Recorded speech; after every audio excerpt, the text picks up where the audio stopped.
Dahil sa layo at kawalan ng maayos na daan, matinding sakripisyo ang pagpasok sa isang eskwelahan sa liblib na sitio sa Bulacan. Kulang sa classroom at mga gamit sa eskwela. Sa kabila nito, ang mga estudyante punong-puno ng pag-asa. Si Steve Dailisan, on assignment. Sa isang liblib na lugar gaya ng sitio Kambubuyugan sa Bulacan, hindi na bago ang mamuhay ng tahimik at mistulang makaligtaan. Sa hirap kasi ng daan patungo rito, maging ang edukasyon, tila kasama ring nababaon sa limot.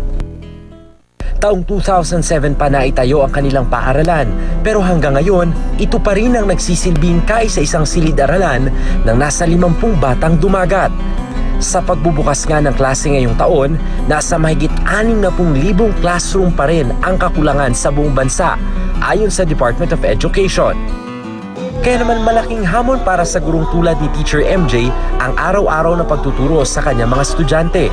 Dahil kulang ang silid-aralan, sama-sama niyang tinuturuan ang mga nasa kinder, grades 1, 2 at 3. Paggawa ka ng activity sa isa, kaharap mo yung isa. And then bago mo iwanan sa discussion yung isa, magpapa-activity ka na naman, yung isa na naman yung harapin mong klase. Yung makita mo yung bata na natututo, yung bata na mapabasa mo lang. Isang word lang yung mabasa niyan, matutuwa ka na. Ang mga estudyante naman sa grades 4, 5 at 6 nagtsatsaga muna sa pansamantalang classroom na ito na itinayo noong nakarang taon. Bagaman hindi pa tapos, sapat na raw ang kaprasong kahoy at yerong ginamit dito para manatiling matibay ang kagustuhan nilang matuto. Pagka masama po ang panahon talaga, doon po sa aming classroom sa kabila, pinapalipat din po namin dito. Sa 4 na sulok din ng silid-aralang ito na buo ang pangarap ng mga gaya ni Bert na maging sundalo balang araw.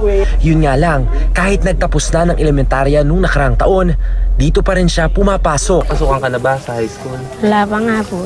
Bakit? Eh, hindi po ako mani. Wala po kang perang pangani. Pero kung may mga hindi nakalilimot sa kanila, isa na rito ang grupo ng mga motorcycle rider na nagtitipon-tipon tuwing sasapit ang pasukan. Taong 2009 pa nang buuin ni Robert ang kanilang grupo. Ang karaniwang imaheng astig at brusko, pusong mamon pala sa mga batang nangangailangan.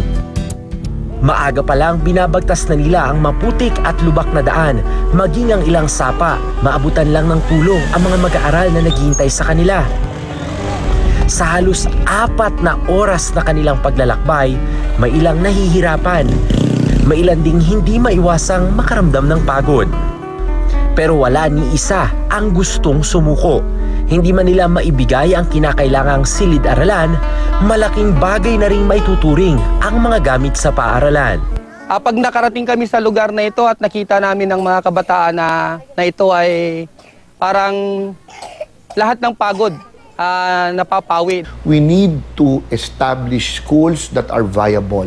Viable should mean may sapat na mag-aaral na papasok po sa paaralan. We allocated more or less 118 billion for classroom construction. Para sa mga mag-aaral ng sitio Kambubuyugan, napakaraming dahilan para talikuran na lang ang kanilang pag-aaral. Pero kung may isang rason para patuloy silang manabik sa kaalaman, walang iba kundi ang malasakit na mga taong nakahanda silang tulungan. Ako po si Steve Dailisan at ito ang aking assignment.